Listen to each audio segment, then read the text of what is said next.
ഇന്ന് രാവിലെ 3:30 ഇടുക്കി പാമ്പനാറിന് സമീപം നിർമ്മാണത്തിലിരുന്ന 5 നില കെട്ടിടം താഴേക്ക് പതിച്ചത്. അതിൻ്റെ ദൃശ്യങ്ങളാണ് കാണുന്നത്.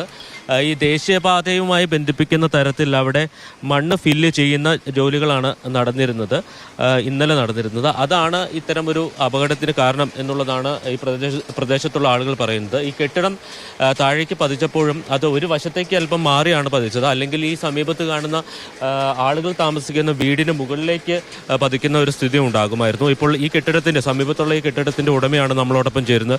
3:30 മണി രാത്രിക്കാണ് സംഭവം നടക്കുന്നത്. 3:30 മണിയായപ്പോൾ മുകളിൽ നിന്ന് മണ്ണ് താഴേക്ക് ഇരുത്തുകയും അതുപോലെ തന്നെ ഈ കെട്ടിടം അപ്പാടെ താഴേക്ക് വരികയായിരുന്നു. കെട്ടിടം വന്ന് നമ്മുടെ വീടിൻ്റെ മുൻഭാഗത്ത് വീഴുകയാണ്. മുൻഭാഗത്ത് വീടിന് കേടുപാട് സംഭവിച്ചിട്ടുണ്ട്. ഈ സംഭവം നടക്കുമ്പോൾ 17ഓളം ആളുകൾ നമ്മുടെ വീടുകളിലുണ്ടായിരുന്നു, വാടകക്കാരുൾപ്പെടെ. മണ്ണ് ഇട്ടപ്പോൾ ആ മണ്ണ് ഇരുത്തിയത് കൊണ്ടാണ് കെട്ടിടം താഴേക്ക് വന്നത്.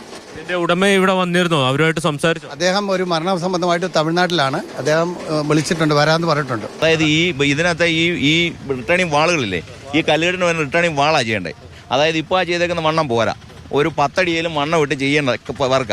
അങ്ങനെ ചെയ്താൽ മാത്രമേ നിൽക്കുകയുള്ളൂ. ഈ മണ്ണാണ് ഇത്രയും പ്രശ്നം അതിൽ ഉണ്ടായത്. ഇത്രയും ഹൈറ്റിൽ മണ്ണ് വരിക എന്ന് പറയുമ്പോൾ മഴ പെയ്ത് വരുമ്പോൾ ഈ വെള്ളം കെട്ടി ആണ് ഇത് തള്ളിയിരിക്കുന്നത്. പഞ്ചായത്ത് 3 വർഷം മുമ്പാണ് ഈ കെട്ടിടത്തിന് പെർമിറ്റ് നൽകിയത്. ഈ പ്രദേശത്തുള്ള ആളുകൾ പറയുന്നു താഴെയുള്ള 2 നിലകൾക്ക് വേണ്ടിയിട്ടാണ് പെർമിറ്റ് അനുവദിച്ചത്, എന്നാൽ 5 നിലയിലാണ് എന്ന് പറയുന്നു.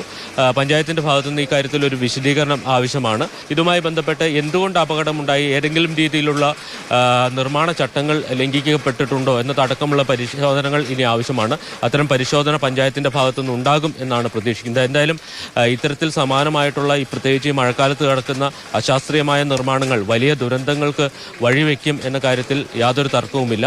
പാമ്പനാറിൽ നിന്ന് വിനു കാഞ്ഞിരപ്പള്ളിക്കൊപ്പം ജെയിനസ് രാജു, മാതൃഭൂമി.